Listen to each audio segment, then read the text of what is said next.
In a drought-stricken desert village, Mira, the rain seer's daughter, gathers dust in jars as symbols of her late father's promise that the sky will one day remember how to weep. Against despair, division, and storms, she becomes the last keeper of hope, faith, and renewal. I know the desert by heart, though it offers no kindness and no mercy. Its endless stretches of cracked earth and brittle sand are my world, the place where I live and breathe. Where the sky has forgotten how to weep for so long that even the oldest among us cannot say when the last raindrop fell. They say the village is a shrine to memory, a place where faith clings to the hope of a promise made long ago. I am Mira, the daughter of Rahim, the rain seer who once spoke of clouds and water as if they were old friends destined to return. Each morning, before the sun rises fully to scorch the land, I slip from our small hut, careful not to wake my mother Lena, whose gentle breathing is a tether to the life we still hold. I carry with me a slender glass jar, its surface scratched and dulled by years of handling.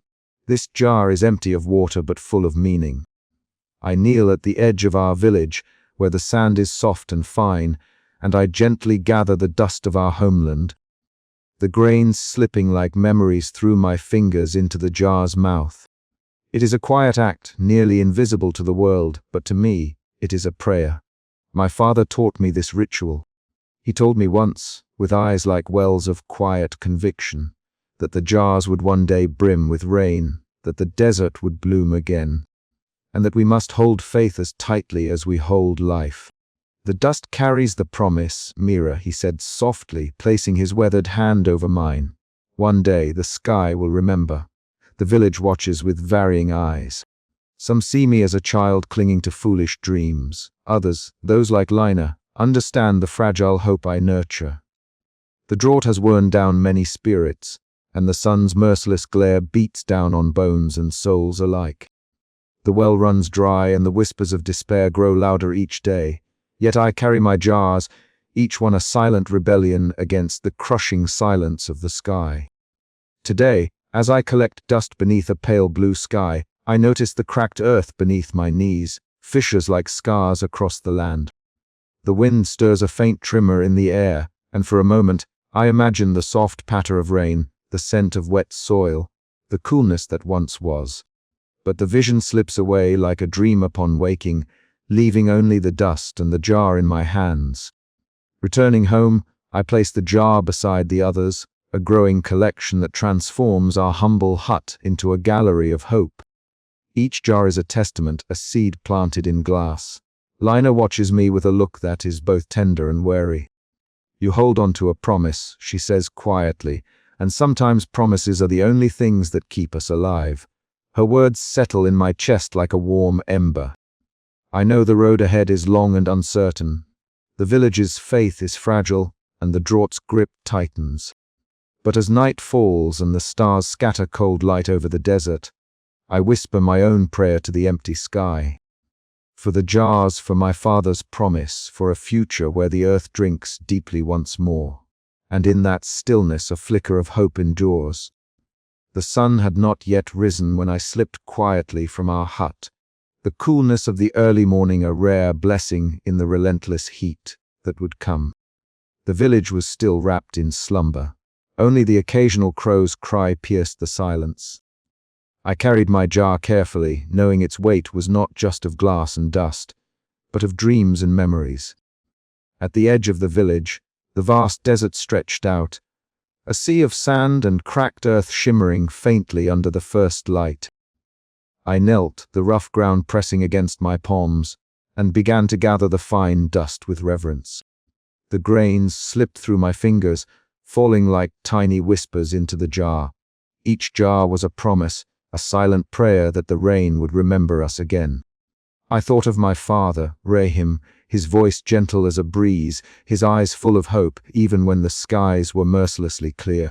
He taught me that faith is not just belief, but a living thing, nurtured by rituals and stories. Our village, though forgotten by the sky, was a sanctuary of memory and longing. The jars were our way of keeping the promise alive.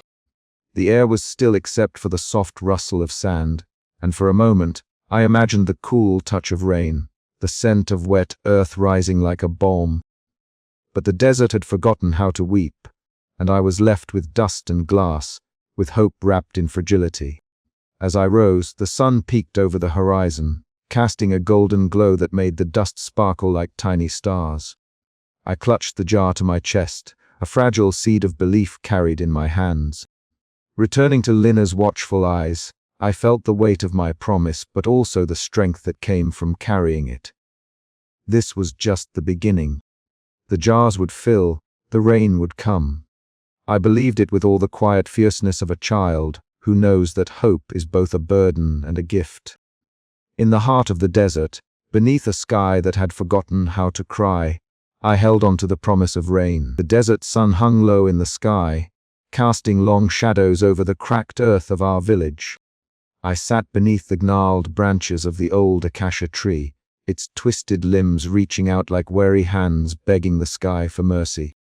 In my lap rested one of the many jars I had filled not with water, for there was none to be found but with the fine dust of our land.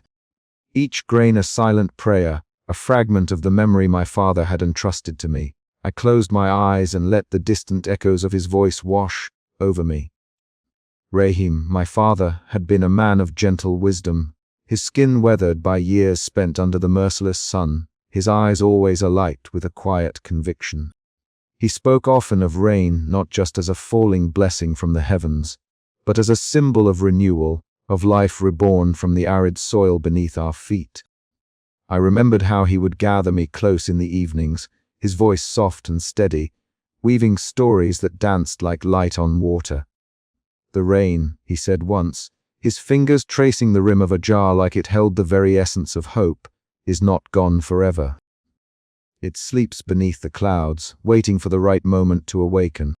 We must be patient, hold faith in our hearts, and when it comes, it will wash away the despair that has settled over us." But patience was a bitter draught to swallow in a village parched by years of drought. The people's faces, once bright with hope, had grown drawn and hard. Their eyes, like cracked wells, reflected a growing skepticism that settled like dust in their throats. The stories of rain felt more like distant echoes fading into silence. At the heart of this gathering storm of doubt stood Elder Kadir. I had seen him many times, his stooped frame moving with deliberate purpose, his sharp eyes scanning the village as if weighing its worth. He was once like my father, a young man full of dreams and faith. But the drought had carved lines of bitterness into his face, and his voice now carried the weight of harsh reality. I remembered the day he called the villagers to the square, the sun blazing overhead as murmurs swelled into uneasy whispers. His words cut through the heat like a whip. "We must accept what is," he declared. "The rain has forsaken us. Clinging to old promises only prolongs our suffering. It is time we face the truth and prepare for a life without water's mercy." His words unsettled even those who wished to hold on to hope. Some lowered their heads, others exchanged glances heavy with doubt. I felt the air thicken with despair, a fog that threatened to smother the fragile flame my father had lit within me. Returning home, I found Lina tending to the small hearth, the cracked clay stove barely managing a flicker of flame. Her hands moved with practiced grace, despite their wear and tear, as she prepared our meager meal.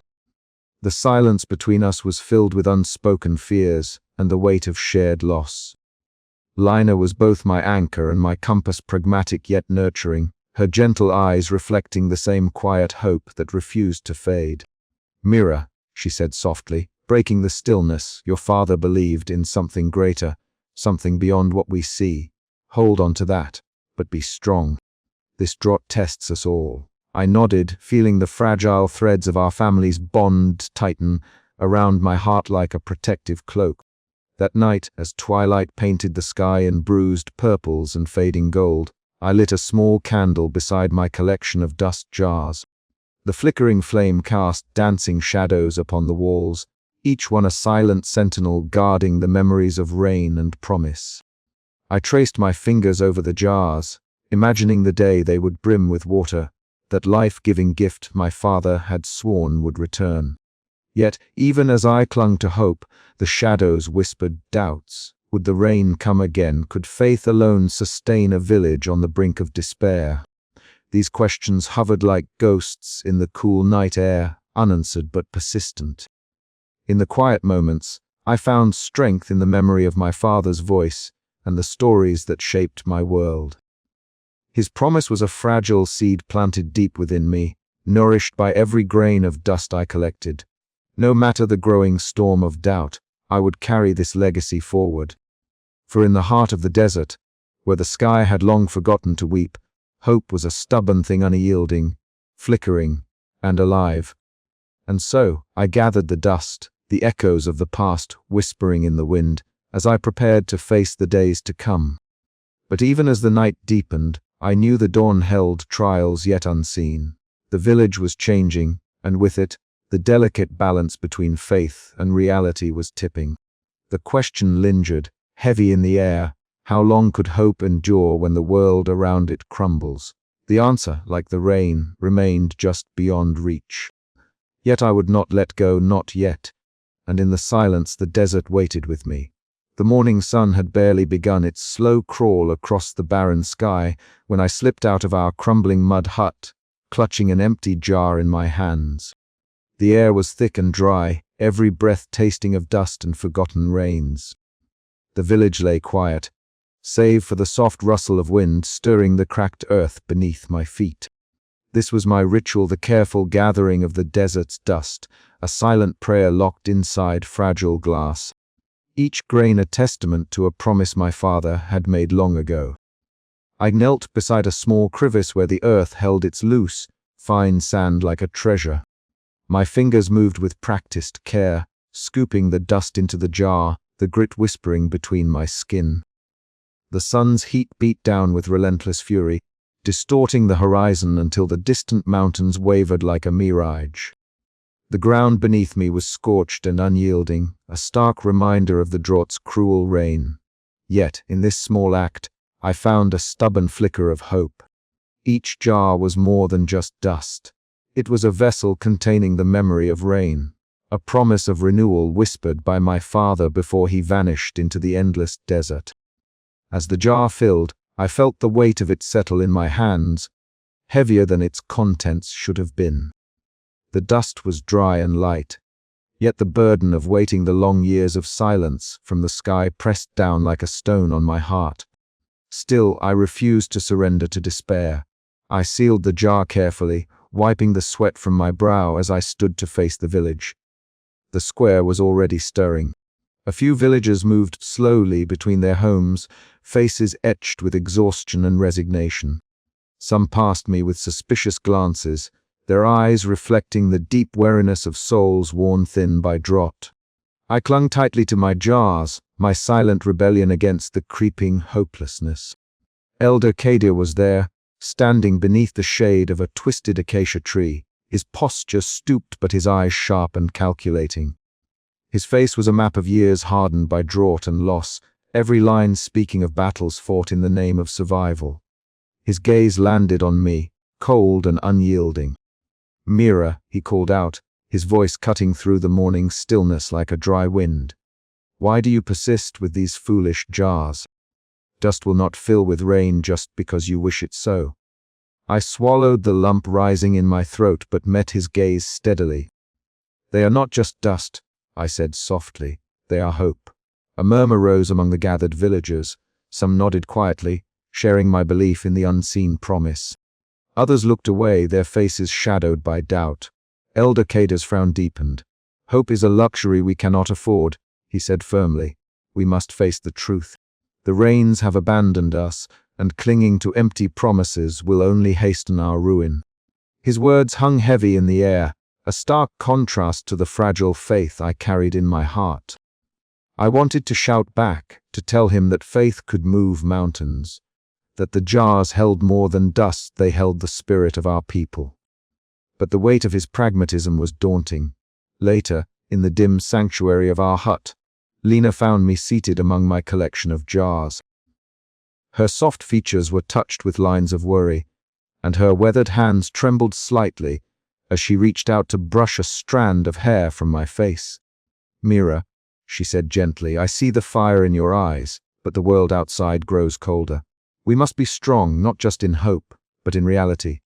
I looked up at her, the warmth in her gaze a balm against the chill of the village's doubt. "I know," I whispered. "But without hope, what are we?" She sighed, pulling me into a tentative embrace.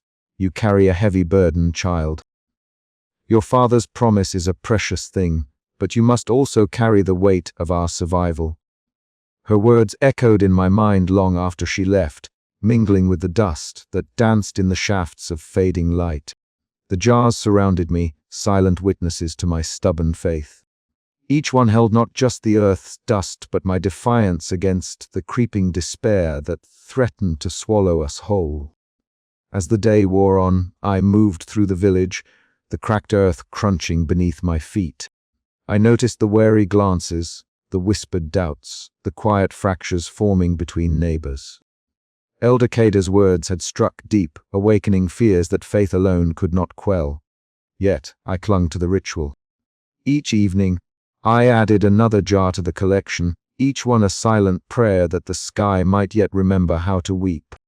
The task was small, but it was mine, a fragile act of rebellion against the draught's merciless grip. Night fell like a shroud, and I sat by the flickering light of a dying fire, the jars glinting faintly in the shadows. The village lay hushed, caught between the weight of dust and the promise of rain. My heart ached with the knowledge that the path ahead was uncertain, fraught with the dangers of lost hope and divided hearts. But still, I believed. For what was left if not the stubborn flicker of hope, held tight within fragile glass, waiting for a rain that might come beyond sight but never beyond belief?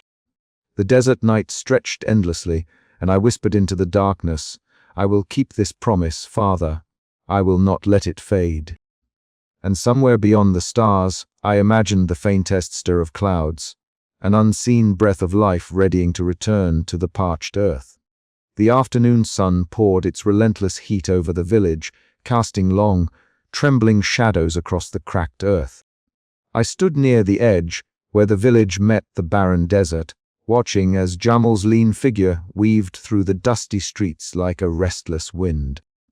His movements were quick, sharp, an energy that seemed almost foreign in this place where time had slowed to a wary crawl beneath the weight of drought. Jamal was the opposite of me in many ways. Where I gathered dust in jars, clinging to my father's promise like a fragile seed, Jamal seemed to reject such dreams outright. His eyes, dark and wild, held a restless defiance that both frightened and intrigued me. He was a stark reminder of the fractures within our village, the growing divide between those who still dared to hope and those who had surrendered to despair. We met where the cracked walls of an abandoned hut stood in silent witness to the years of drought. The wind tugged at my shawl, carrying grains of sand that settled on my skin like the memories of forgotten rain. Jamal's gaze pinned me in place, his voice low but sharp as he spoke. "Why do you waste your time with those jars, Mira?" he demanded, kicking at a stone until it skittered across the earth. "Dust won't bring rain. Your father's promises won't fill these empty wells." I swallowed hard, the words stinging like the dry air that scraped my throat. "It's not just dust," I whispered, holding up one of the jars. "It's hope. A reminder that rain once fell and that it can again." He shook his head, frustration clouding his eyes. "Hope won't feed us or quench our thirst. It's a luxury we can't afford, and what choice do we have?" I challenged, my voice steadier than I felt. "To give up and watch everything die." The tension between us was palpable, a fragile thread stretched thin in the heat. Jamal's defiance was fueled by pain, a bitterness born of too many broken promises and empty skies. Yet beneath that anger, I sensed a flicker of fear, the same fear that gnawed at my own heart. Later, I found comfort in Lena's quiet presence. Her home, though modest and worn, held a warmth that softened the harshness outside. She sat beside me, her weathered hands clasped in her lap, her gentle eyes reflecting a sorrow I knew well. "It's hard to hold on," she said softly, when the world around us seems to crumble. But we must, for the children, for the memory of what was. Her words wrapped around me like a fragile shield, a blend of realism tempered by love. Lina was the anchor that kept me steady when doubt threatened to sweep me away. The village council was a crucible of clashing wills. Elder Kadir, stooped and stern-faced, bore down on me with his sharp gaze. His words were blunt, slicing through the fragile hope I carried like a blade through dry grass. "Mira," he said, "we cannot live on promises and dust. The drought is our reality. Those who cling to old beliefs endanger us all." I met his eyes, unflinching. "And what do you suggest, Elder? That we surrender? That we let the dust bury everything?" His silence was heavy, the unspoken fears hanging between us like the oppressive heat. That day, as the sun dipped below the horizon and the village settled into uneasy quiet, I felt the weight of my faith more keenly than ever. The whispers of discontent were no longer distant murmurs, they were voices that challenged, questioned, and demanded that I choose. But choose what? To surrender to despair, or to nurture the fragile flame of hope that flickered stubbornly within me? The desert night stretched out, vast and silent, holding its own secrets and promises. And I, Mira, stood at the crossroads of belief and reality, knowing that the path ahead would test every grain of faith I possessed. I clutched my jars close, each one a testament to a promise that refused to die, even as the voices around me whispered otherwise. The wind stirred again, carrying with it the faintest hint of change, or perhaps just another whisper in the endless desert. The sun was dipping low, casting long shadows over the cracked earth as I made my way toward old Seer Yara's hut. The village was quiet, the usual buzz of midday activity subdued under the weight of the relentless drought. I clutched a dust jar tightly in my hands, the fragile glass cool against my skin, heavy with the weight of the fine sand inside. Each grain was a silent prayer, a whisper of hope that the skies might one day open again. Yara's hut stood at the edge of the village, a small, weather-beaten structure that seemed almost swallowed by the desert itself. As I pushed open the rough wooden door, a wave of earthy scents washed over me, dried herbs, smoke, and the faint, lingering scent of rain from long ago. The interior was dim, lit only by the fading light filtering through small windows and the soft glow of a smoldering fire in the hearth.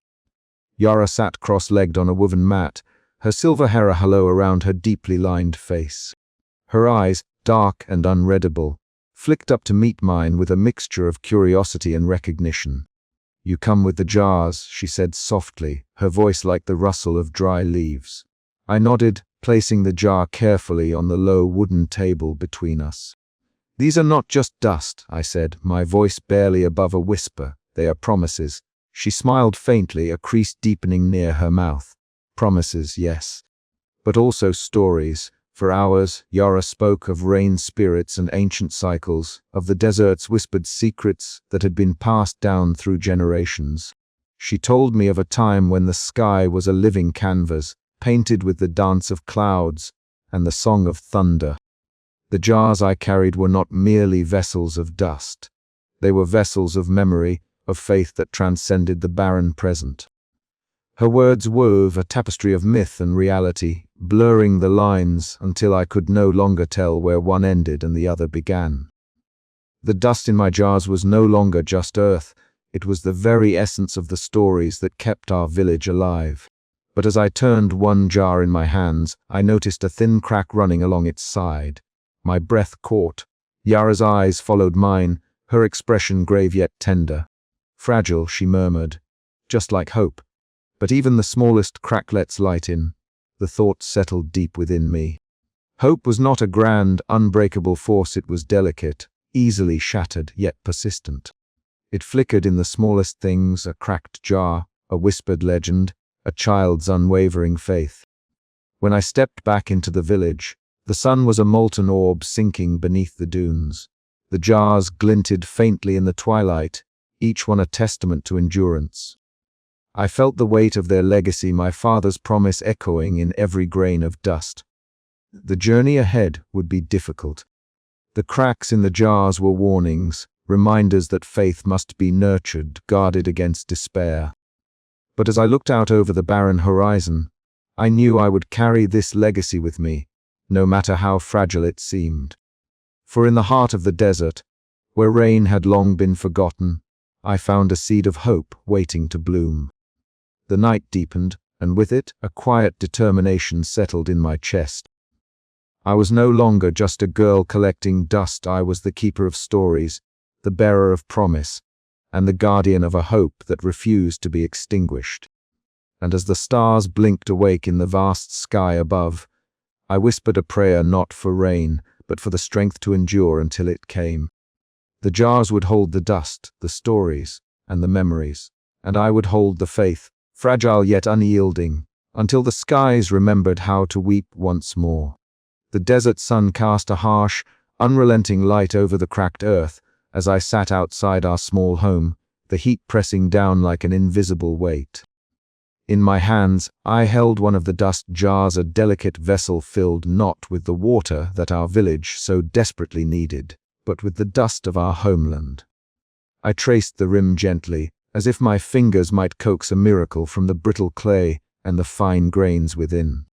"Father," I whispered, my voice barely more than a breath, "where have you gone?" The silence answered me, vast and empty as the sky above. It had been months since Father vanished into the desert, leaving behind only his promise that the rain would return. The memory of his voice, soft yet steady, echoed in my mind. He had been our beacon, fragile, yes, but luminous. Now, that light flickered in the emptiness left behind. Inside our home, the scent of dust mingled with the faint aroma of dried herbs. Lina moved quietly in the kitchen, her hands steady even as the trimmer in her fingers betrayed the weight she bore. She stirred a pot of thin stew, the simmering liquid the closest thing to nourishment we could muster. I watched her from the doorway, noticing the softness in her eyes, despite the wariness etched into her face. "Mira," she said gently, turning to face me, "your father was a man of great faith. He believed the rain would come because he believed in us, in the strength of this village, in the promise of the earth." I nodded, clutching the jar tighter. But why did he leave? Why did he go into the desert alone? Lina's gaze faltered, a shadow crossing her features. Sometimes when the world grows too heavy, people must walk into the silence to find their own answers. Your father's path is not ours to follow, but his hope remains in you, in all of us. Her words wrapped around me like a fragile shield. I wanted to believe them, to hold on to that flicker of hope despite the growing emptiness. But outside, the village stirred with unrest. Voices murmured in the square, some filled with sorrow, others edged with bitterness. I caught sight of Elder Kadir standing apart, his stooped figure casting a long shadow. His sharp eyes scanned the crowd, and when they met mine across the distance, I saw no warmth, only the cold certainty of his doubt. The villagers were divided. Some clung to the memories of Father's promises, others accepted the relentless daughter's fate. The weight of their gaze pressed down on me, a silent reminder that I was now the keeper of a legacy that many wished to forget. Night crept upon the village with a dusty wind that stirred the edges of the tents and whispered through the brittle branches of the dying trees. I climbed to the roof of our home, the rough tiles warm beneath my feet. The sky stretched wide and unyielding, barren of clouds of rain. I raised my eyes, searching the empty heavens, feeling the fragile seeds of hope grow stubbornly within my chest. "I will not let his promise die," I vowed to the silent stars. "I will gather the dust until the rain returns." The desert held its breath, and in that stillness, I felt the first stirrings of strength, not the strength of youth untested, but the quiet, enduring power of faith born from loss. The road ahead was uncertain and steeped in shadows, but I would walk it, carrying the jars, the memories, and the hope that one day, the sky would weep again. As dawn approached, the village remained wrapped in uneasy quiet, the weight of absence palpable. Yet within me, a fragile flame flickered, a promise that, even in the deepest drought, hope could take root and grow.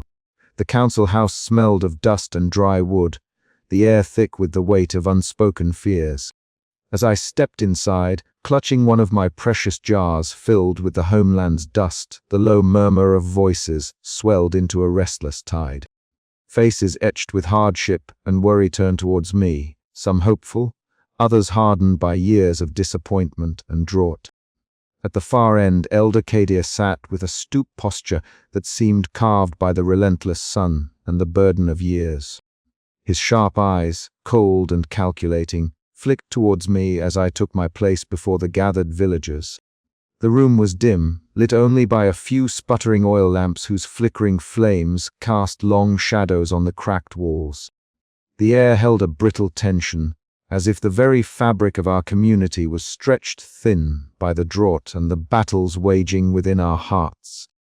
I felt my pulse quicken, the jar growing heavier in my hands, not from the dust inside, but from the weight of expectation pressing down on me. Elder Kadir rose slowly, his voice dry and resolute, like the cracked earth beneath our feet. "We must face the truth," he began, addressing the room with a grim authority. "The rains have not come for years, and there is no sign that they will return. Our crops fail, our wells run dry, and our children grow weak. It is time to abandon these futile hopes and accept the reality that this drought is our new existence." A hush fell over the crowd, the room filled with a silence so deep it seemed to swallow even the faint rustle of shifting feet. I could see the cracks in faces that once held faith, lines of worry deepening around eyes that had prayed too long. But I could not remain silent. Holding the jar close, I found my voice, soft but unwavering. "My father taught me that the rain will come again," I said, feeling the eyes of the villagers settle on me. "He promised that these jars, these grains of dust are not empty. They hold the memory of rain, the seed of hope. If we give up now, if we surrender to despair, then we lose not just the rain, but the spirit of our village." Murmurs spread through the crowd, some whispered words of encouragement, others scoffed or shook their heads. Elder Kadir's gaze sharpened as he responded, "Hope alone will not fill our wells or feed our children. We must be practical. We must prepare to survive this drought, not cling to promises that may never be fulfilled." Lina, sitting quietly near me, reached out beneath the rough wooden table to squeeze my hand, a small gesture that steadied my trembling. Her gentle eyes met mine, full of unspoken understanding and quiet strength. In that moment, I felt the fragile thread of our family's hope entwined with the fate of the village. Jamal stood at the side of the room, restless and tense. His gaze burned with frustration, his fists clenched so tightly that his knuckles whitened. His defiance was a sharp contrast to the wary acceptance in many faces. He paced in short bursts, his rebellious spirit a mirror to the conflict raging inside me. The council meeting stretched on, voices rising and falling like the shifting desert winds. Some villagers sided with Kadir, demanding a pragmatic approach to survival, while others clung to my words, yearning for a flicker of light in the relentless darkness. The rift between hope and despair was no longer hidden. It lay bare and raw. As the meeting drew to a close, I realized the enormity of the path before me. To carry my father's promise was to bear the weight of not only memory, but the fragile future of our people. The jars in my hands were more than vessels of dust. They were symbols of resistance against the silence of the sky. Walking home under a sky that held no stars, I felt the stirrings of a fierce determination. The road ahead was uncertain, the voices of doubt loud, but my hope, like the dust in my jars, was unyielding. I would not let the flame of belief be extinguished, no matter how dark the night or how harsh the wind. And so, beneath the endless stretch of barren sky, I whispered my vow once more, a quiet prayer carried on the desert breeze. The rain will come again. We must believe, or we will surely be lost. The sun had begun its slow descent, casting long shadows over the cracked earth, when I returned to the little clearing where I kept my jars. The wind had stilled, leaving the air heavy with dust and the sharp scent of dry leaves. My fingers trembled slightly as I lifted a clean jar from the worn cloth that protected it from the relentless sun. Each jar was both a vessel and a prayer, a fragile promise caught in glass. I paused a moment, watching the reddish dust swirl softly inside before sealing it tight. This ritual was my rebellion against the silence of the sky, the stillness that had settled over our village for so long. Jommel was there, leaning against a battered wooden post. His eyes followed my every move, restless but attentive. "Still filling jars with dust?" he asked, his voice low but edged with a frustration I had come to expect. I met his gaze without flinching. "It's not just dust," I said softly. "It's memory. It's hope." He scoffed, but there was something behind his words that I couldn't quite place, perhaps a reluctant respect, or the ache of his own uncertainty. "Hope won't fill these jars with water," he muttered. "Maybe not today," I whispered, "but one day they will." Jommel shook his head, a flicker of bitterness crossing his sharp features. Yet, when the wind picked up again, scattering dust around us, he moved to help me cover the jars with a coarse cloth, his hands steady despite his words. Later, as the sky deepened to a bruised purple, I found Lina waiting in the doorway of our small home. Her soft features held the weight of years, but her eyes shone with a quiet strength.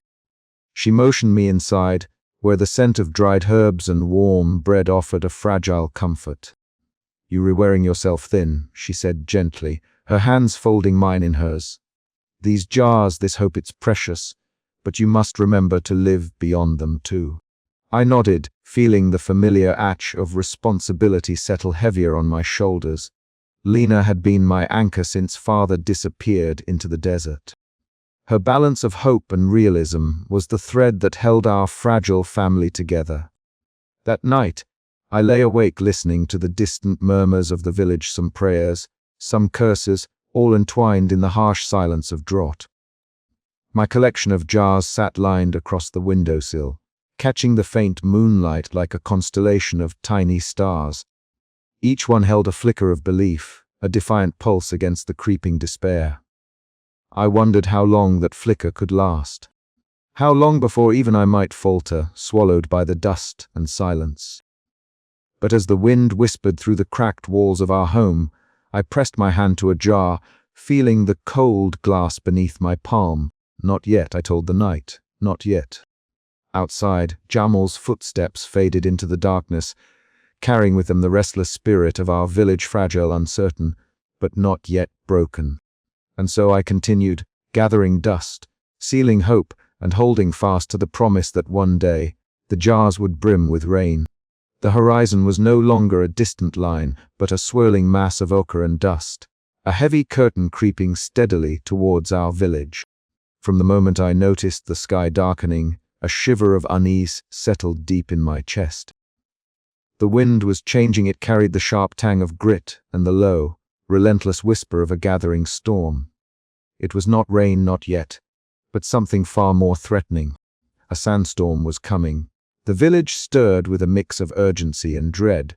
Mothers called their children indoors, men hurried to reinforce walls and shutter windows. The air was thick with the scent of dry earth, and the sharp sound of hurried footsteps echoed beneath the darkening sky. I clutched my father's promise tightly, feeling the weight of it as I moved among my jars, each one a small sanctuary of dust from our homeland. They glinted faintly in the fading light, fragile and precious, as if they might shatter at the slightest breath. "Mira, come help me secure the shutters." Lina's voice broke through my thoughts, steady but edged with worry. Her hands, weathered yet gentle, moved with practiced efficiency, tying ropes and fitting wooden planks against the walls. I nodded, my fingers lingering on a jar shaped like a teardrop, the dust inside swirling gently with the rising wind. Outside, Elder Kadyr's voice rose above the growing clamor. "Order!" "Calm. We will face this storm with clear heads," he commanded, his sharp eyes scanning the gathering crowd. His presence was a stark reminder of the divisions beneath our fragile unity. He was the voice of pragmatism, insisting we prepare for survival, not for dreams of rain that had long since failed us. I saw him speak to the men, directing them to reinforce the granary and the well a grim task given the dryness that had withered both. His stern face was a mask of grim resolve, but I caught a flicker of something softer, a shadow of the hopeful youth he once was. Yet now, he seemed determined to snuff out the fragile sparks of hope that my father's legacy had kindled. Jamal appeared beside me, his lean frame tense, eyes burning with restless energy. "Why do you bother with these jars?" he asked, gesturing sharply to my collection. "They re just dust. The rain is never coming." His voice was harsh, but beneath it lay a desperate longing to believe otherwise. "They are not just dust," I said softly, meeting his gaze. "They hold the memory of rain, a promise my father made. And as long as I have them, I have hope." He scoffed but didn't move away. Instead, he offered a hand. "Let me help. Even if it's just dust, it's all we have left." Together, we moved quickly, securing the jars in the safest corner of my small home. Each one felt heavier than before, not with dust, but with the weight of expectation. Outside, the wind howled, carrying with it the relentless bite of sand. The village walls trembled under the storm's growing fury. Inside, Lena lit a small lamp, its flickering flame a fragile shield against the encroaching darkness. "We must hold fast," she murmured, her eyes reflecting both fear and fierce determination. I nodded, feeling the pulse of my own resolve echo hers. The storm was a living thing, its breath hot and abrasive as it battered the village. The dust filled the air, stinging eyes and choking lungs, but it could not touch the steadfast hope cradled within these jars. As the night deepened, I sat amidst them, whispering promises and prayers, my voice barely audible over the storm's roar. What would become of us after this night? Would the jars survive? Would the village endure? These questions churned like the tempest outside, but I refused to let despair claim me. The storm on the horizon was not just a threat, it was a test, and I was ready to face it, for the sake of rain yet to come. As the first grains of sand slipped through the cracks in the door, I closed my eyes and imagined the sky weeping again, soft and life-giving. The storm raged on, but inside, a quiet flame burned, steady, a flicker of hope against the endless desert night. Outside, the village held its breath. Inside, I held my jars, and in the heart of the storm I found a fierce, fragile determination that would not be broken. The wind had finally stilled, leaving a thick, choking silence in its wake. The sun, a pale disk behind a veil of dust, cast a muted glow over the village, where the remnants of the sandstorm lay scattered like forgotten memories. Mira's feet crunched softly on the gritty earth as she made her way toward the small wooden shelf that held her collection of jars. Each one was a fragile vessel, heavy with dust and heavier still with the weight of promise. She approached slowly, heart pounding with a mixture of hope and dread. The air was still tinged with the scent of earth and sand, a raw, primal aroma that spoke of the desert's harsh embrace. Her eyes scanned the line of jars, each one shimmering faintly in the dim light, until they stopped abruptly on a single vessel. A thin, jagged crack marred its surface, a pale fracture that ran from rim to base. Dust fine and pale as the desert itself trickled slowly from the breach, scattering like fallen stars onto the ground. Mira's breath caught in her throat. The jar, one of the oldest, one that held the dust from the sacred grounds where her father had last stood, was broken. Her fingers trembled as she reached out, the fragile glass cool beneath her touch. She pressed lightly against the crack. The jar shuddered, threatened to shatter completely. Panic knotted inside her chest. How could this happen? How could something so precious be so vulnerable? The village, too, felt shattered in that moment, as if the cracked jar was a mirror reflecting the fragile state of their existence. The relentless drought had worn them down, sapping strength and spirit. The sandstorm was a cruel reminder that nature was indifferent to their prayers. At home, Lena was waiting. She noticed the dust clinging to Mira's clothes, the haunted look in her dark eyes. Without a word, she led Mira inside, where the air was cooler and the shadows deeper. Lina's hands, roughened by years of toil yet gentle as ever, carefully wiped the dust from Mira's scraped palms. "It's not just the jar that's cracked, is it?" Lina whispered, her voice steady despite the tremor beneath. She sat beside Mira, pulling her close.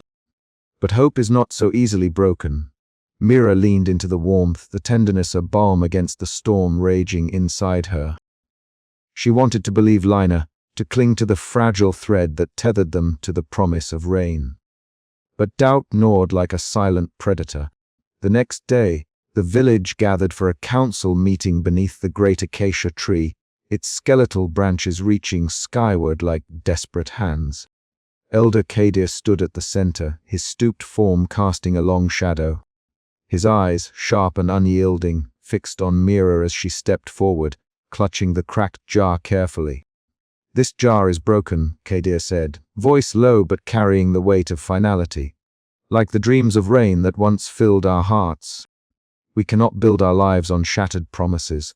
Mira's voice wavered but did not break. "The jar is cracked, yes. But it still holds the dust of our land, the memory of what was and what could be. My father taught me that hope is not the absence of hardship, but the courage to keep believing in spite of it." Murmurs rippled through the crowd, some nodding in quiet agreement, others casting wary looks toward Kadir. The rift between hope and pragmatism yawned wider, threatening to swallow the fragile unity the village had left. After the council, Mira retreated to the outskirts of the village, where the sky bruised with the colors of dusk. The cracked jar sat beside her, catching the dying light.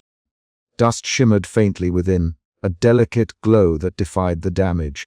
She traced the fracture with her finger, feeling the sharp edge beneath her skin. Her thoughts swirled like the winds that had just passed, a tempest of fear, loss, and stubborn hope. Could she carry this weight alone? Could the village survive the fractures in their faith? Yet in the stillness, a quiet flame flickered to life within her, a promise whispered on the desert breeze. She spoke softly to the jar, to the dust, to the memory of her father. "I will keep you safe. I will keep us safe. Even if the rain does not come tomorrow, it may come someday. And until then, I will hold this promise, cracked but unbroken, like my heart." Night deepened around her, but Mira did not move. The cracked jar was a wound, yes, but it was also a symbol, a testament to endurance, to the fragile beauty of hope in a barren world. And as the stars blinked awake in the endless sky, Mira made a silent vow to keep the faith alive, no matter the cost. The village meeting place, a once proud stone hall now cracked and weathered by years of drought and sandstorms, held a tense gathering under a sky that refused to weep. The air inside was thick with dust and unease, voices low but charged, as if the very walls absorbed the desperation of the crowd. I stood near the center, clutching my jar of dust, the weight of it, both comforting and heavy in my hands. The room smelled of dry earth and sweat, a scent that had become all too familiar. Faces circled around me, some hopeful, many wary, and others marked by a cold pragmatism that chilled my heart. Elder Kadir sat at the head of the council, his stooped form a silhouette against the cracked plaster wall. His sharp eyes scanned the room, settling finally on me.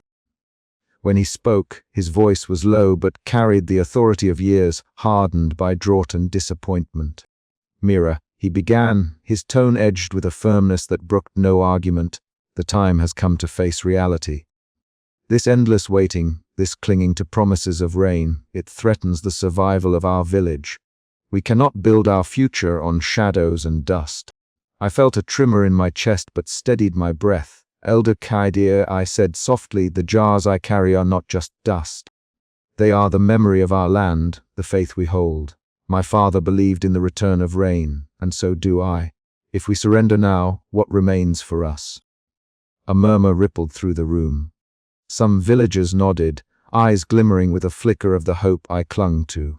Others, hardened by years of loss, shifted uncomfortably, their doubt palpable. Kadir's gaze sharpened. "Faith is not enough, child. We must adapt or perish. The rains will not return in our lifetime. We have crops to save, water to ration. Your jars will not fill themselves."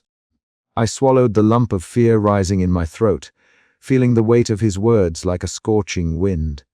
Yet, beneath the surface, my resolve burned brighter. But without hope, what are we saving ourselves for? If we lose faith, we lose the will to endure. My father taught me that the desert only seems barren until it remembers how to weep again.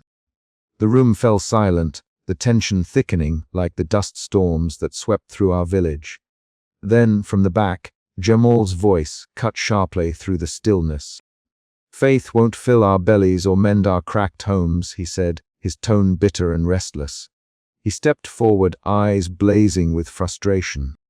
"We talk of promises and memories, but what of action? We can't wait for rain that may never come. I say we find a way out, start anew elsewhere." Some villagers grumbled in agreement. Others shook their heads in dismay. Jamal's defiance was a crack in the fragile unity we had left. I looked at Jamal, seeing the fire in his eyes that mirrored my own, though fueled by anger instead of hope. "Running away won't save us," I replied quietly. "Leaving means abandoning those who still believe, those who need us to hold on." Lina, standing beside me, placed a steady hand on my shoulder. Her eyes, soft but resolute, met mine. She whispered, "Hold fast, Mira. They need your strength now more than ever." The council meeting stretched on, voices rising and falling like the desert winds outside. Arguments for pragmatism clashed with pleas for faith. The village seemed to fracture before my eyes, the bonds of community strained by fear and despair. When the meeting finally adjourned, I stepped outside into the cool twilight. The sky was a deep indigo, scattered with stars that watched silently over our broken village. Jamal lingered nearby, his jaw tight, the tension between us unspoken but heavy. "I want to believe," he said after a moment, voice rough with emotion. "But sometimes it feels like hope is a chain that keeps us trapped here, waiting for a miracle that won't come." I met his gaze, searching for the boy I had known before the drought hardened his heart. "Maybe hope is a chain," I admitted softly, "but it's the only one strong enough to hold us together when everything else falls apart." He looked away, the fight in him not yet extinguished, but tempered by something quieter, more uncertain. That night, as I lay beneath the thin blanket of stars, I held my dust jar close. The cracked walls of the village felt more fragile than ever, but within me a stubborn flame flickered. I was no longer just a child collecting dust. I was the keeper of a promise older than the drought, a bearer of hope in a place that had almost forgotten how to dream. The road ahead was uncertain, the village divided and wounded, but I would not let despair win. For in the silent jars, in the dry earth beneath my feet, and in the quiet faith of those who still believed, there was a seed of something waiting to bloom again. And I would gather every grain until the rain returned, or until I could no longer hold the hope alone. As the first cool breeze of dawn stirred the desert air, I whispered a vow to the sky, to my father, and to the dust that cradled our future. We will endure, we will remember, and one day the rain will come. The desert's silence had grown thicker lately, an oppressive stillness that wrapped around the village like a suffocating shroud. Mira felt it in her bones as she walked the cracked earth, the dust swirling faintly at her feet despite the calm air.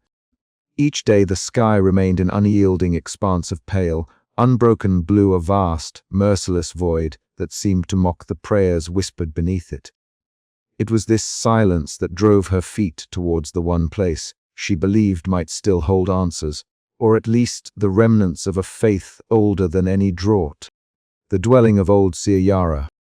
The path to Yara's hut was etched into the rocky hills outside the village.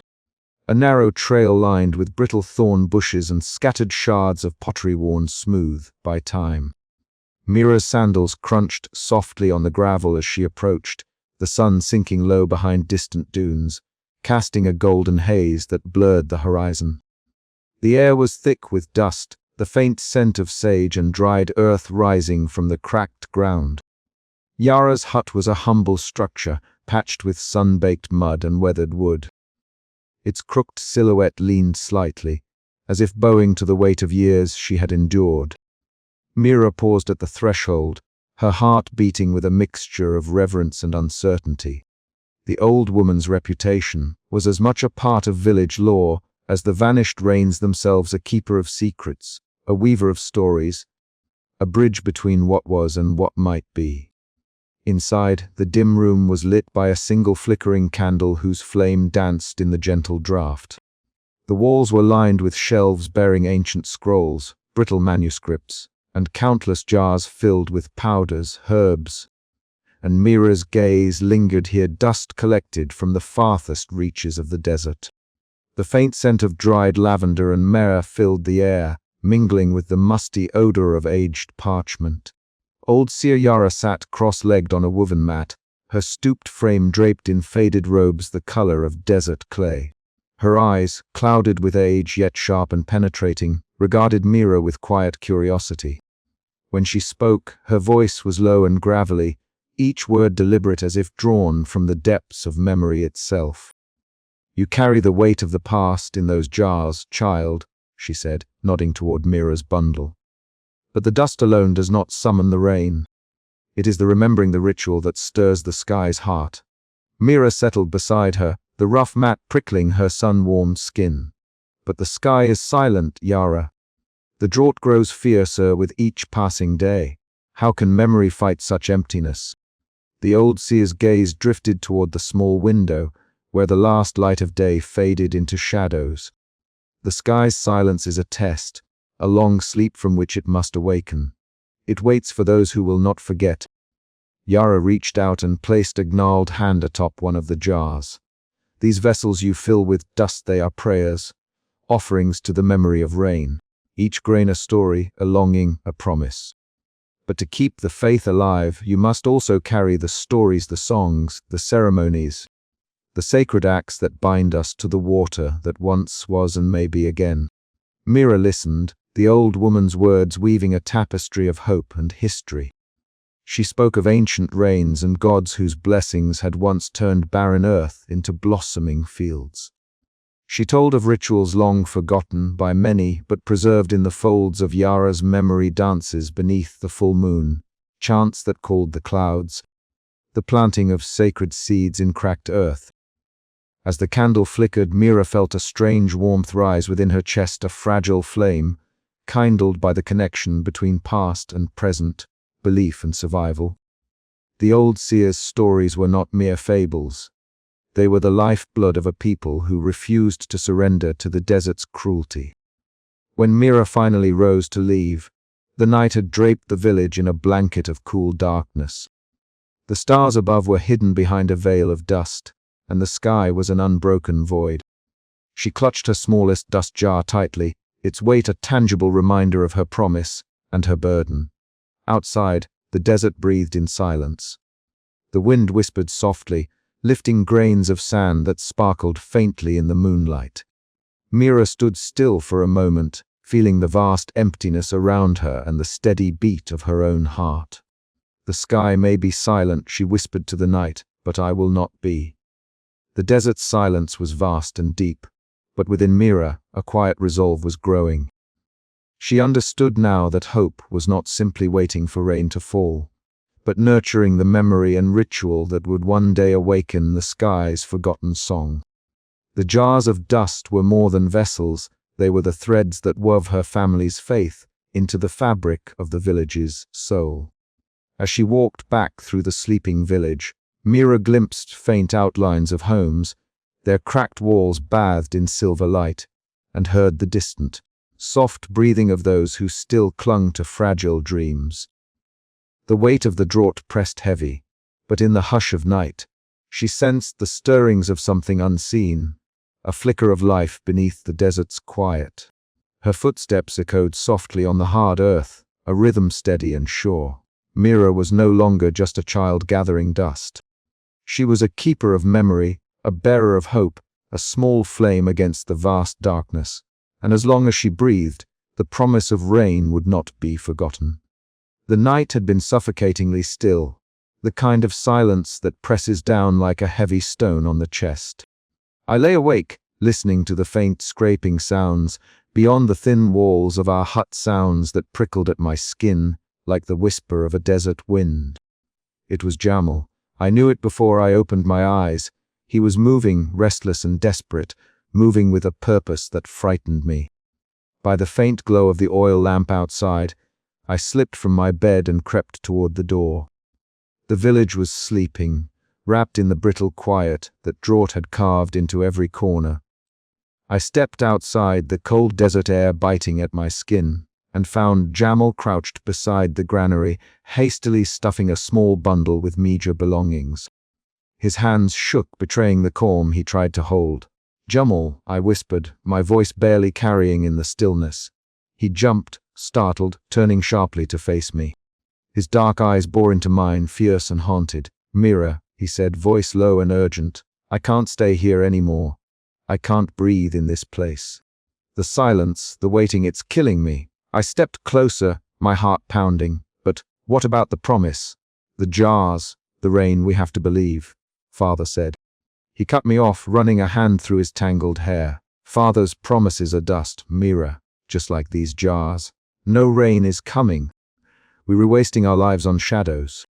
His words were sharp, cruel in their honesty, but beneath them I sensed something more: fear, sorrow, a deep exhaustion born from years of watching hope wither. "Don't you see," I said, voice trembling, "if we give up now, then what are we? Just empty shells, like the cracked jars after the last storm. We have to hold on, for all of us." He looked away, his jaw clenched. "I'm not like you. I can't carry this weight." The wind began to stir, carrying with it the scent of dry earth and distant sun. The village lay behind us, still and fragile, but the desert stretched out ahead, endless, merciless. "Please, Jamal," I pleaded. "Don't go, we need you here. We need each other." His eyes softened for a fleeting moment, but the restlessness returned like a tide. "I have to find my own path," he said, turning toward the dunes. "Maybe beyond this emptiness there's something else." I reached out, grasping his arm. "Then come back to us. Don't let the silence swallow you whole." He hesitated, then shook free gently. "I'll try, but I can't promise anything." And with that, he vanished into the pale light of dawn, swallowed by the desert's vast embrace. I stood there long after he was gone, the weight of his absence pressing down on me. The jars, my silent prayers, felt heavier than ever. Yet beneath the a stubborn flame flickered. If Jamal could leave, then perhaps I had to be the one to stay, to carry the hope that refused to die. Morning came slow and dusty. I found Lina by the well, her hands folded in her lap, eyes distant but kind. She said nothing about Jamal's flight, but the sadness in her gaze spoke volumes. We shared a quiet understanding: loss was a companion we both knew too well. That day the village felt fractured, the air thick with unspoken fears.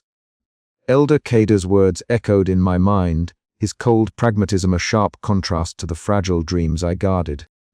But as the sun climbed higher, I gathered the jars, each one a testament to the promise that still lived within me. Jamal's escape was a crack in the village's fragile veneer, but it was not the end. It was a challenge, a reckoning. And I knew deep inside that the choice was mine: to surrender to the desert's silence, or to nurture the faint flicker of hope that might one day bring the rain back to our thirsty land. As night fell again, I sat among the jars, their dusty surfaces catching the pale moonlight. I whispered to them, to the memory of my father, to the spirit of the village, and to Jamal, wherever he might be. "Hold on," I said softly. "Hold on to hope." The desert wind answered with a mournful sigh, and I closed my eyes, willing the dawn to bring something new. A promise beyond sight, waiting just beyond the horizon. The morning air was cool, carrying a fragile promise of change that seemed almost out of place in a village so deeply entrenched in drought and despair. Mira woke before dawn, the soft rustle of linen, and the familiar creak of the wooden door stirring her from restless sleep. Outside, the desert sky was just beginning to lighten, pale streaks of pink and gold threading through the lingering night. The village was still: no children's laughter, no calls to labor, only the low murmur of wind sweeping across the cracked earth. She found Lina already awake, seated on the rough-hewn stone bench just outside their small home. The older woman's hands were wrapped around a chipped ceramic cup, breath rising in gentle puffs as she sipped the bitter herbal tea they had managed to prepare. Lina looked up as Mira approached, her eyes soft but tired, bearing the weight of countless seasons of drought and sorrow. "Did you sleep?" Lina asked quietly, her voice a warm balm against the cold morning. "Not well," Mira admitted, settling beside her. "I heard voices in the village last night." "Jomel's return has stirred unrest." Lina nodded, her gaze distant. "It is not easy for him or for any of us. The desert changes us all in ways we cannot always understand." Mira traced patterns in the dust with her fingers, the fine grains slipping through her hands like fragile memories. "I worry for him. For all of us. The village feels like it's unraveling. That is why we must hold fast," Lina said, her tone steady. "Not just to the hope your father gave us, but to each other. You are stronger than you know, Mira, and we will face this together." The words were simple, but they carried a deep certainty that anchored Mira's heart. She looked up to see the first hints of sunlight painting the horizon, a fragile glow that seemed to echo Lina's steady resolve. Later that day, the village square became a stage for the simmering tensions wrought by Jamal's absence and sudden return. The young man, lean and dust-streaked, appeared at the edge of the gathering crowd, his posture guarded yet defiant. Murmurs rippled through the villagers, some curious, others wary, and a few openly hostile. Jamal's eyes scanned the faces around him, searching for recognition, for forgiveness, for a place to belong once again. The drought had carved deep lines of fear and frustration into the community, and his departure had been a wound that reopened with his arrival. Mira watched from a distance, feeling the weight of every whispered word and sidelong glance.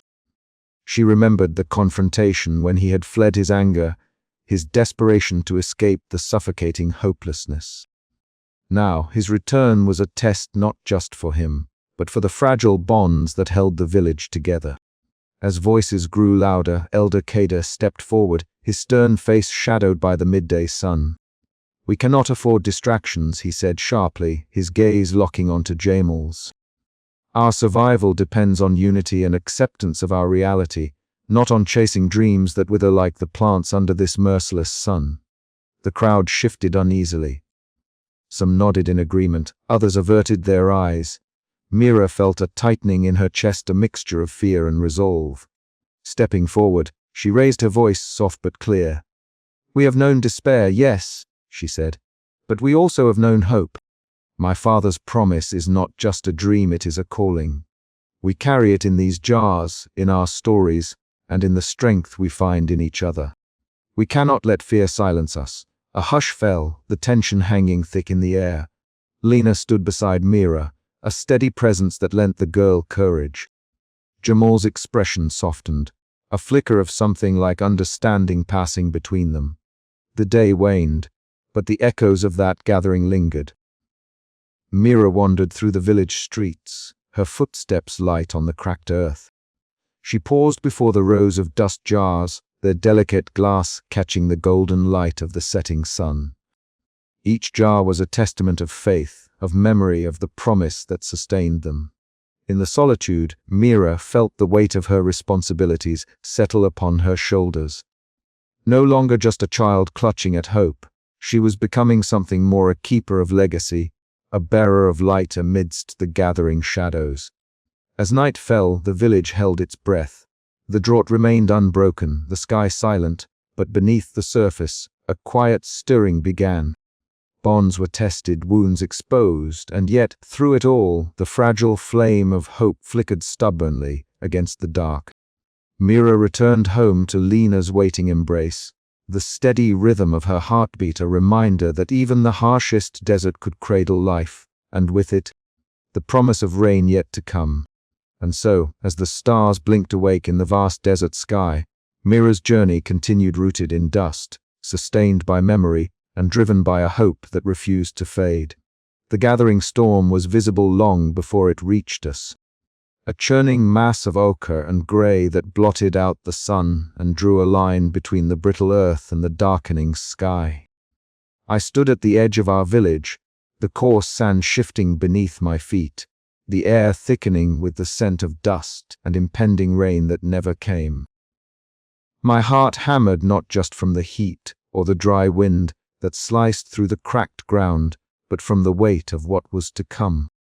Around me, the other villagers hurried, their movements sharp and hurried like the beating wings of frightened birds. Mothers gathered their children, fastening clothes and securing haphazard shelters.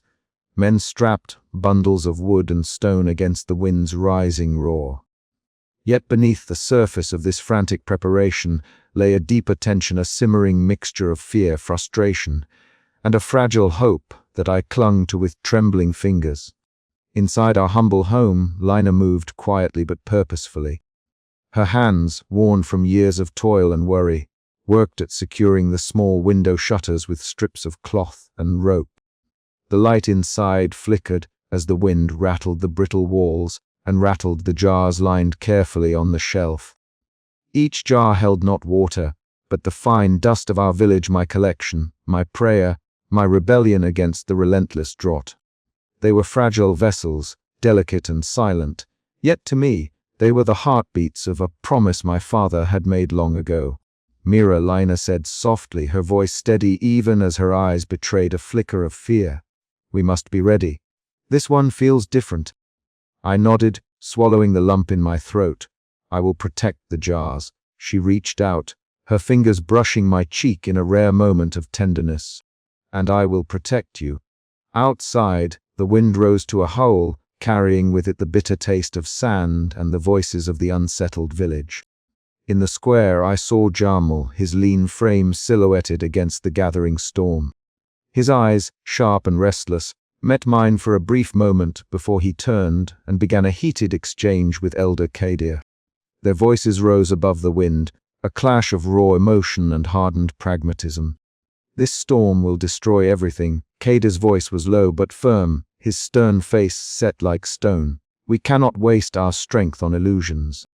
Jamal's reply was fiery, laced with the desperation of youth. Without hope, we are already dead. We must fight for what little we have left. The argument was more than words. It was the fracture line of our village's soul. Between the stoic elder and the defiant youth lay the future of our people, fragile as the jars of dust I guarded. As the first grains of sand whipped past my face, I gathered the jars into my arms, wrapping each one carefully in cloth. I traced the smooth glass with my fingers, feeling the coolness despite the heat, as if drawing strength from the dust within. The storm's roar grew louder, a relentless drumbeat that echoed the pounding of my heart. That night, as the village huddled in their homes, the wind battered our fragile shelters. The storm was merciless, a swirling tempest that seemed intent on erasing the last traces of life and hope from our battered land. Yet amid the chaos, I felt a quiet flame within me, a stubborn flicker of belief that these jars, these silent witnesses, would endure. I whispered a promise to the night sky, to the dust, to the memory of my father. I would not let his hope die. No matter the storm, no matter the silence of the sky, I would carry this legacy forward.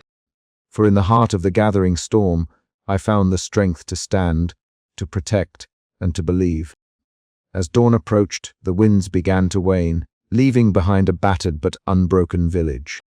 The jars, wrapped and guarded, remained intact, a fragile testament to the endurance of faith in the face of unrelenting despair.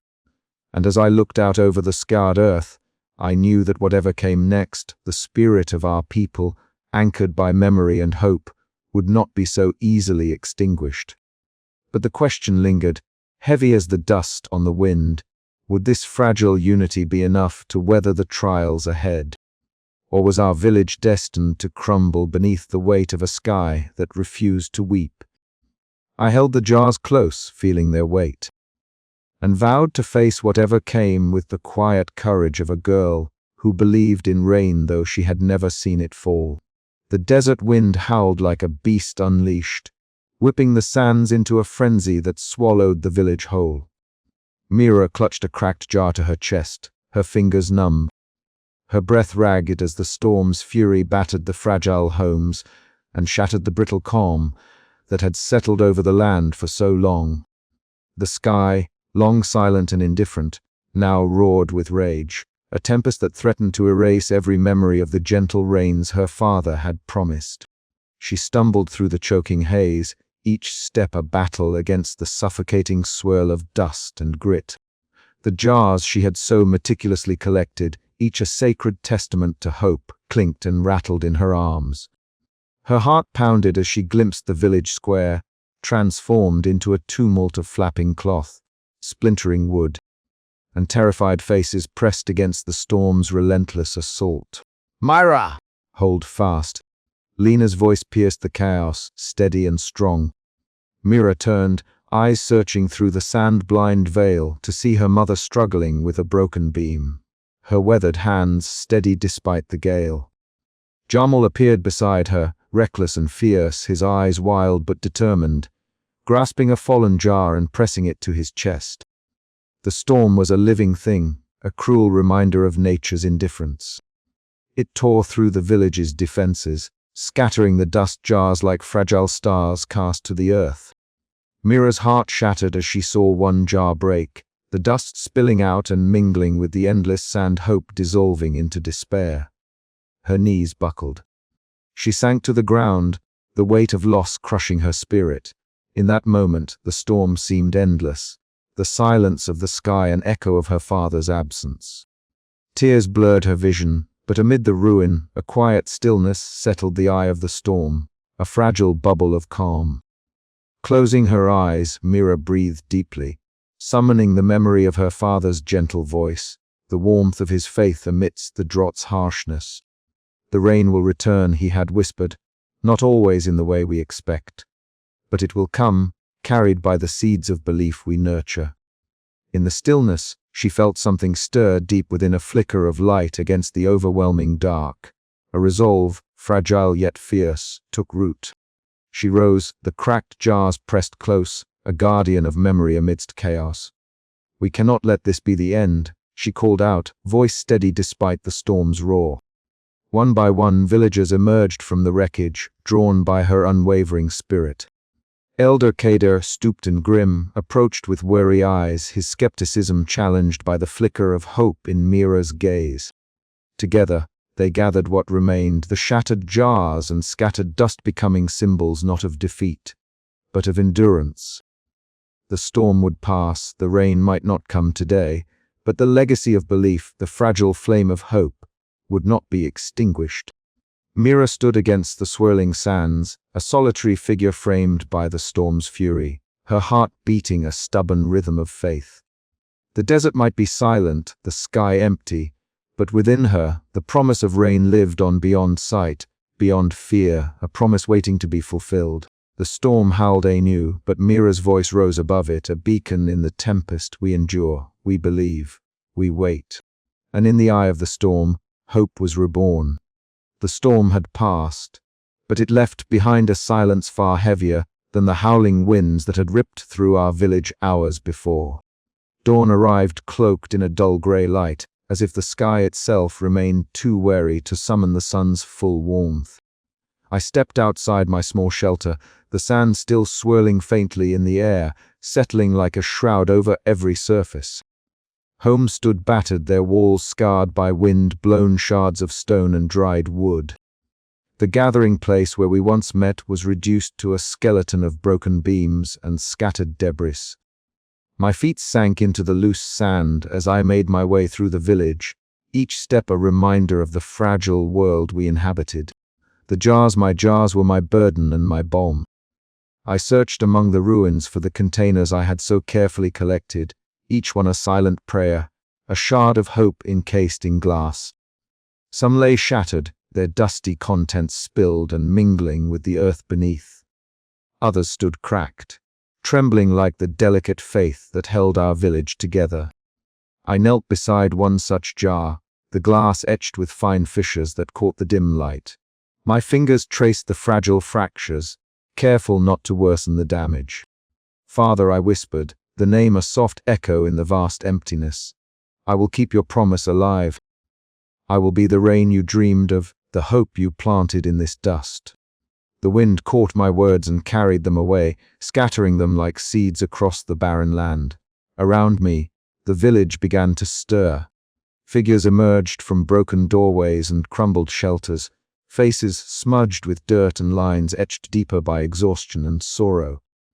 Lina appeared beside me, her eyes glassy with tears that she did not shed. She wrapped her arms around me, a silent offer of comfort that steadied my trembling heart. "We must gather the people," she said quietly. "They need to see that we are still here, that this is not an end but a beginning." Jamal came then, his lean frame silhouetted against the dim light. His intense gaze met mine, and in that moment, I saw not the restless youth who once challenged my faith, but a kindred spirit, scarred but unbroken. He nodded slowly, a silent promise to stand beside me. Together, we moved through the village, rallying those who would listen. The cracked jars became symbols not of defeat but of endurance, each one a testament to the resilience of our people. Elder Kader stood apart, his stern features softened by an unspoken respect as he watched the fragile stirrings of hope rekindle. The day stretched on, filled with the quiet sounds of rebuilding, the scraping of hands, clearing debris, murmurs of encouragement. The careful gathering of broken shards to be preserved as relics of what was endured. Though the sky remained obstinately dry, the spirit beneath it began to breathe anew. As night fell, I stood once more among my jars, their dusty contents shimmering under the pale moonlight. The storm had taken much from us, but it had not stolen our will to believe. And as the wind whispered through the shattered earth, I allowed myself a small, fierce hope that one day the rain would return, and when it did, these jars would fill and overflow, carrying the promise of renewal to every corner of our village. But until that day, I would keep watch. I would be the rain collector's daughter, the keeper of memory and hope, standing firm against the silence of the sky. This was not the end. It was the first breath of what might yet come. And so we wait, as the desert waits, holding its breath for a storm that may yet bring life. The sun had begun its slow descent, casting long shadows over the brittle earth of our village. The air was thick with the scent of dust and quiet longing, the very breath of the desert that had become both our home and our prison. I moved carefully among the scattered jars, their surfaces dull but unbroken, each one a fragile vessel holding not water, but the dust of our land, the memory of rain that had once kissed our thirsty soil. The jars were silent witnesses to our endurance, their fragile glass reflecting the fading light like muted stars fallen to earth. I knelt beside a jar with a small chip along its rim, tracing the crack with a finger as if by touch I could mend the fracture. This jar had survived the sandstorm, though barely. Like us, it bore the scars of hardship but refused to surrender. It was in moments like these I felt closest to my father, to the promises he had made beneath skies that no longer wept. His faith had been a flicker in the darkness, and now it was mine to carry. Lena's footsteps approached softly behind me. I did not turn immediately. Her presence was a balm, steady and sure. When I finally looked up, her weathered face held a quiet strength that I relied on more than I could say. She settled beside me, her hand resting gently on my shoulder. The touch was warm, a tether to the world beyond my swirling thoughts. "They are still here," she said softly, nodding to the jars. "Like us, holding on." I nodded, the weight of her words sinking deep. "I will keep them safe, Mama. I promise." Her eyes mirrored my resolve, but also the sorrow of a heart that had seen too much loss. "You are strong, Mira. Stronger than you know." Outside the small cluster of our home, Jamal's restless shadow moved near the village's edge. The wind lifted strands of his dark hair as he paced. The tension in his frame softened for a moment when our eyes met. His usual defiance was tempered by something new, a hesitant respect that had grown since the storm passed. He stopped, then approached with slow, measured steps. "You still believe," he said, voice low, almost uncertain. I met his gaze steadily. I have to. Without hope, what are we? He shrugged, a flicker of a smile ghosting his lips. Maybe you rewrite. Maybe there's something in those jars after all. The village square was stirring as well. Small groups gathered in the twilight, voices hushed but filled with a cautious optimism that felt foreign yet welcome. The air seemed to hum with the beginnings of something fragile, a shared will to rebuild, to reclaim what had been lost. I watched as Lina joined a circle of women, her words weaving comfort and strength, while elders and young alike exchanged tentative plans for the days ahead. The drought still clung to us like a shadow, but beneath it, a pulse of life stirred anew. As night fell, I returned to the jars, their outlines dark against the soft glow of lanterns. They held the dust of our past, the promise of our future. In their silence, I heard the whispered prayers of my father and the heartbeat of a village refusing to fade. I knew the road ahead would be long and uncertain, but with every jar I guarded, every story I passed on, I nurtured the fragile flame of hope. It was a gift and a burden, but one I would bear as long as breath filled my lungs. Because hope, like the rain, might not come when we wish, but it lives unseen, unfelt, yet unyielding, waiting for the moment it can fall again. The sun hung low over the village, casting long shadows that stretched like fingers across the cracked earth. I stood in the center of the dusty square, a place where so many moments of grief, hope, and debate had echoed through the years.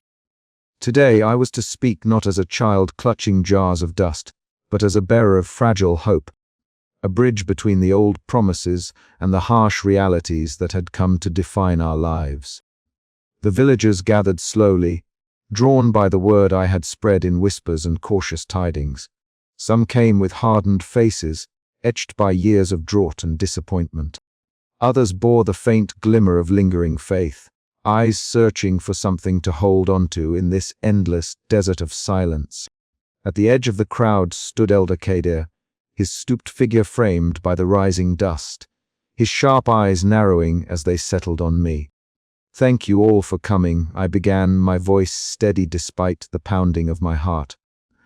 "We have lived divided too long between those who still believe and those who have accepted what seems unchangeable. But I ask you, what harm is there in listening to one another, in sharing our fears and our hopes?"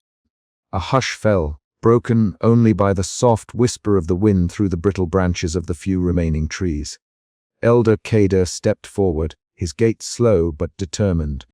"You speak of bridges, girl," he said, his voice gravelly, "but the chasm between hope and despair is not so easily crossed. We must be practical. The sky has forgotten us, and we must learn to live with that truth." I met his gaze without flinching. And yet, was the memory of rain that kept us alive this long? The stories, the rituals, the jars of dust, these are not just relics. They are the threads that bind us to who we are and who we might become. Nearby, Lina watched silently, her gentle eyes flickering with a mix of pride and worry.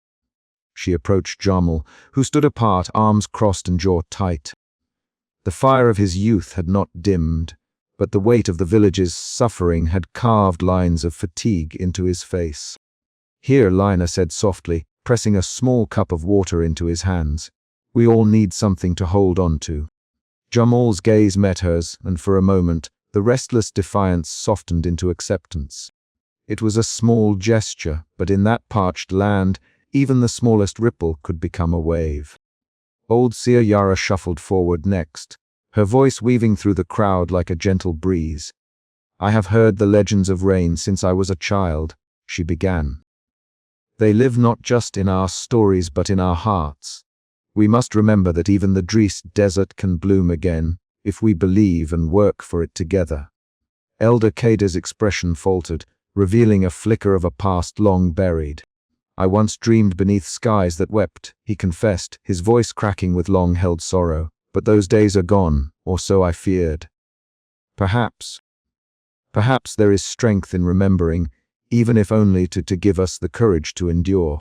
The circle of villagers shifted, the rigid lines of division softening as shared memories and vulnerabilities surfaced. I felt the pulse of our collective heart fragile but alive. As twilight draped the village in hues of fading gold, Jamal and I walked side by side, the air cooling and the dust settling around us. "You re braver than I thought," he murmured, breaking the silence. "And you re more hopeful than you admit," I replied, a small smile touching my lips. "Maybe together we can build something new from these broken pieces." The desert night settled, vast and quiet, but beneath its stillness, a flicker of something like promise stirred. It was not the rain we longed for, not yet, but the beginning of a bridge woven from dust, memory, and the fragile threads of our shared humanity. I looked up at the stars, scattered like distant jars of light, and whispered the promise I carried within me, knowing that while the sky remained silent, our voices would not be. We will endure, we will believe, and one day the rain will come. The village was not whole, but tonight it was healing, and I was not alone. The square emptied slowly as the night deepened, the flickering lamps casting long shadows on cracked walls. I lingered a moment longer, feeling the cool desert air brush against my sun-warmed skin. The jars sat in my small hut, each one a silent testament to what had been and what might yet be. Tomorrow the work would continue gathering dust, tending the fragile bonds between people, and guarding the fragile flame of hope that refused to die. For in this land where the sky had forgotten how to weep, it was our faith, our stories, and our shared dreams that would keep the village alive until the first drop fell.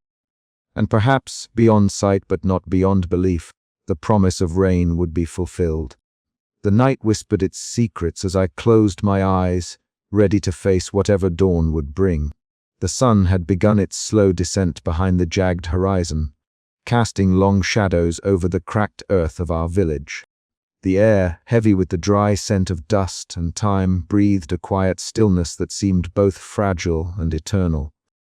Beneath the skeletal branches of the withered acacia tree that stood guard at the village's edge, I arranged the jars, each one a small universe of dust, a fragment of my father's promise, a shard of hope crystallized in glass. The children gathered around me, their eyes wide and shimmering with the thirst for stories that could carry them beyond the barren expanse of our reality. Their little feet kicked up soft clouds of sand as they settled into a circle, their faces a mosaic of dirt and wonder. I felt a tremor of something deep and sacred rise in my chest, the weight of legacy. The pulse of faith passed from one heart to another. "These jars," I began softly, my voice barely above the whisper of the wind, "hold the memory of rain. Not water, not yet, but the dust of our land, the breath of our home. My father told me that one day, when the sky remembers how to weep, these jars will fill not with dust, but with the life-giving rain." The children leaned closer, their eyes reflecting the amber glow of the dying sun. I told them of Rahim, the gentle man whose visions once stirred hope in every heart, whose hands shaped the jars that now sat before us like sacred relics. I spoke of the stories he shared, of rivers that danced and clouds that sang, of seeds that split the earth open with green. As I wove the tales, I saw Lena standing quietly at a distance, her weathered face softened by a rare smile. Her eyes held a quiet pride, tempered by the familiar ache of loss and the steady strength she lent to me each day. I remembered how she balanced the fragile flame of hope with the cold wind of reality, how her arms sheltered me when despair threatened to take root. The children asked questions, sometimes innocent, sometimes probing. "Why does the rain not come?" One whispered, her voice trembling like a leaf. "Will it ever return?" Another asked, clutching a small jar I had given her moments before. Each question was a fragile thread, an opening in the fabric of our drought-stricken lives. Old Seer Yara approached then, her presence like a soft breath from the past. Draped in faded cloth and carrying the weight of countless seasons, she nodded as I spoke, her eyes reflecting the distant shimmer of ancient storms and forgotten rains. When I finished, she raised her hands in blessing, a quiet benediction that seemed to fold around us like a cloak of wind and memory. "The stories you carry, child," she murmured, are the roots that will hold this village when the storms return. Faith is not just in the falling of rain, but in the holding on to the promise it carries. Night fell slowly, the sky a velvet canvas dotted with trembling stars. The children held their jars close, their small hands warm against the cool glass. The lamps flickered, casting dancing shadows that mingled with the dust motes suspended in the air. In their eyes, I saw a flicker of light, fragile, yes, but unyielding. The legacy of the rain seer was no longer mine alone to bear. It had become a shared breath between generations. I felt the pulse of our village beat anew beneath the silence of the sky. The drought remained unrelenting, but within the circle of children, beneath the ancient tree, hope was reborn. Tomorrow I would gather more jars, tell more stories, and hold tighter to the promise that had shaped my life. For as long as the dust remained, so too would the memory of rain, and with it, the unspoken vow that one day, the sky would break and the desert would bloom again. And in that moment, beneath the endless expanse of stars, I understood that legacy was not merely a gift from the past, it was the seed of every tomorrow we dared to imagine. The night deepened, but my heart was light. The jars glimmered softly in the darkness, silent sentinels of a faith that would not be forgotten. And as I watched the children drift toward their homes, clutching their precious vessels, I whispered a promise to the wind: we will wait, we will believe, and we will endure. The story was far from over.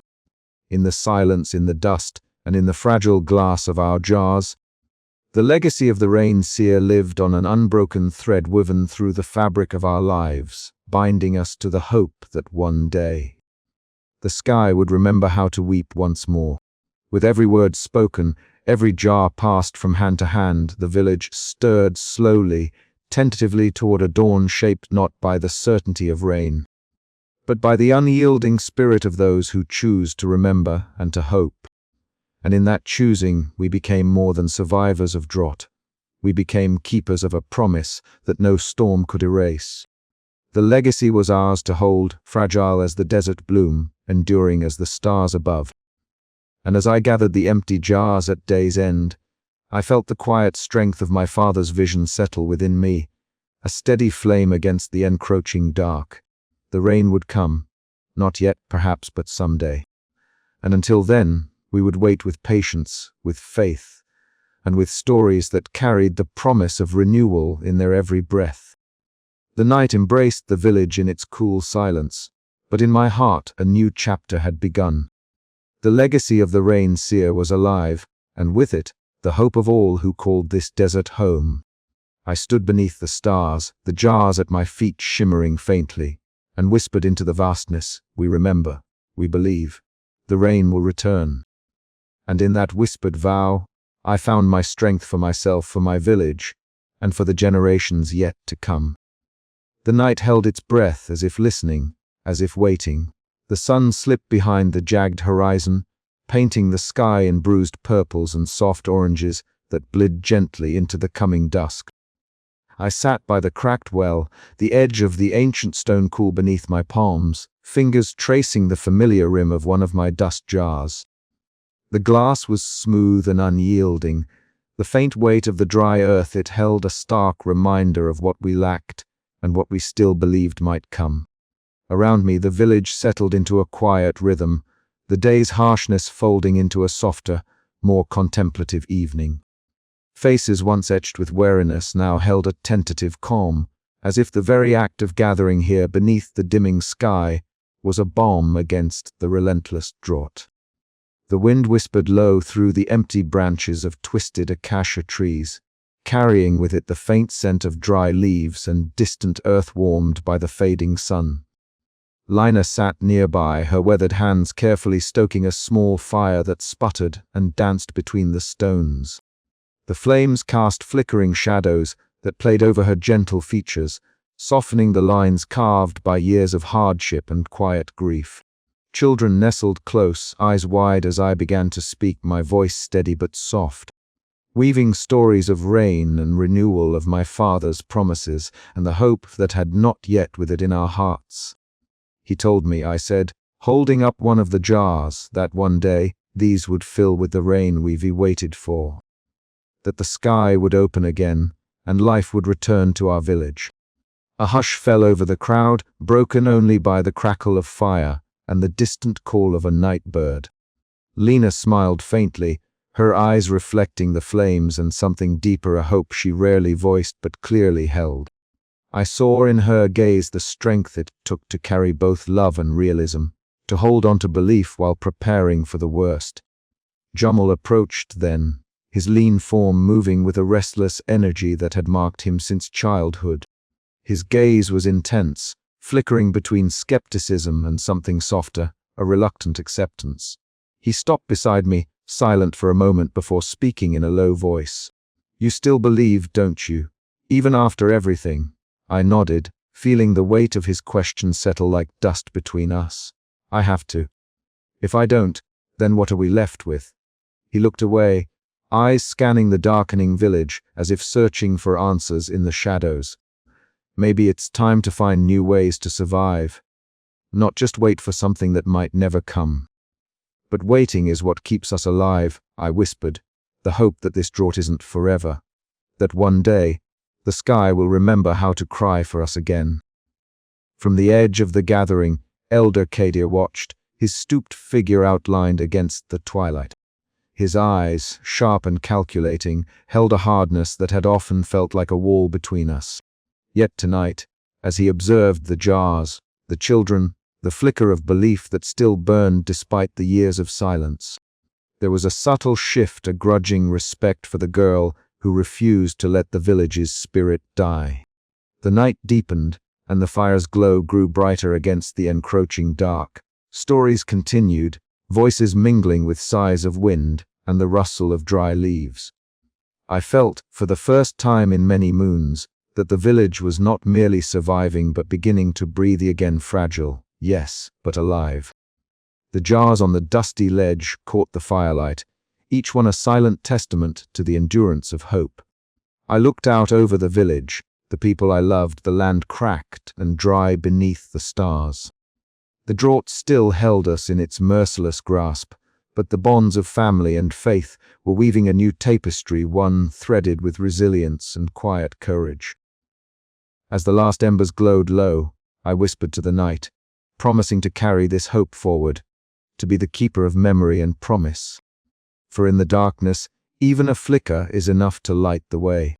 And so, as the village settled beneath the vast, silent sky, I understood that my journey was no longer one of innocence, but of purpose. The drought would test us still, but we would meet it not with despair, but with the steadfast flame of belief that, like the rain, might someday return beyond sight, but never beyond hope. The late afternoon sun cast a warm, forgiving glow across the village, bathing the cracked earth and weathered walls in hues of amber and gold. I stood in the midst of the courtyard, surrounded by the countless jars I had collected over the years, each one filled with the dust of our homeland, each one a fragile vessel of promise and memory. The glass caught the light, flickering like tiny stars caught in a web of desert longing. My fingers traced the smooth curves of a jar, the dust inside swirling softly, undisturbed yet full of silent stories. Around me, the village stirred, small movements that spoke of life persisting despite the drought's cruel grasp. Lina approached quietly, her footsteps light against the cracked stone. Her eyes, those gentle orbs that had borne so much grief, and yet never lost their warmth, met mine with a softness that reached deep into the ache I carried. She placed a steady hand on my shoulder, grounding me in the moment. "You have done well, Mira," she whispered, her voice carrying the weight of years and the quiet strength of a mother's love. I nodded, feeling the years of sorrow and hope intertwining like the desert winds that shaped our lives. Not far away, Jamal emerged from the shadows of a crumbling wall. His lean frame was less restless now, the fierce intensity in his gaze tempered by a new, fragile calm. He stepped forward, offering a smile that was both tentative and genuine, a bridge between the skepticism that had once defined him and the hope I had nurtured in the face of despair. The villagers gathered slowly, drawn by the quiet gravity of the moment, their faces etched with lines of weariness, but also a flicker of something new, something reborn. Old Seer Yara settled beneath the ancient acacia tree, its twisted branches reaching skyward like the hands of the faithful. Her voice rose softly in the cooling air, telling the tale of the rains that once were, of clouds that sang and skies that wept blessings upon the earth. Her words wove a tapestry of memory and faith, binding the present to the past, reminding us all that even in silence, the promise of renewal endures. The stars began to peek through the twilight, silent witnesses to our vigil. I stepped forward, addressing the crowd with a voice steady despite the tremor of emotion beneath. "These jars," I said, lifting one to catch the last light, "are more than dust and glass. They are the story of who we are, the memories of rain, the dreams of my father, and the hope that will not fade even when the skies refuse to weep. We cannot see the rain yet, but that does not mean it will not come. Our faith, our family, our community, they are the wells from which we will draw strength." A hush settled over us, thick and profound, as if the desert itself were holding its breath. Then, slowly, a murmur of assent rippled through the crowd. Hands reached out to touch the jars, to feel their cool surfaces, to connect with the promise they held. The village, broken but unyielding, began to stir with a quiet determination. Old fears softened, old wounds began to heal, and the fragile flame of hope flickered brighter than it had in years. As night embraced the desert, I lingered beside the jars, my heart a mix of sorrow and stubborn hope. The drought remained, the sky still silent, but I knew deep in the marrow of my bones that faith was not blindness, but courage. And in this courage, we found the strength to wait, to believe, and to endure until the day the skies would finally open and the rain would come again. The promise my father made was no longer his alone, it was ours. And though the rain remained beyond sight, it was not beyond hope. The jars stood like silent sentinels, guardians of a promise beyond time, beyond vision, beyond despair. And I, Mira, would keep their vigil, as long as breath and dust remained. The desert night wrapped around the village, cool and vast, cradling us in its ancient embrace. Somewhere beyond the horizon, the first whisper of wind stirred the branches, carrying with it the faintest scent of possibility. The journey was far from over, but for the first time in many seasons, the future felt like something we might dare to hold on to. And so, beneath the endless sky, the promise endured quiet, unyielding, and alive.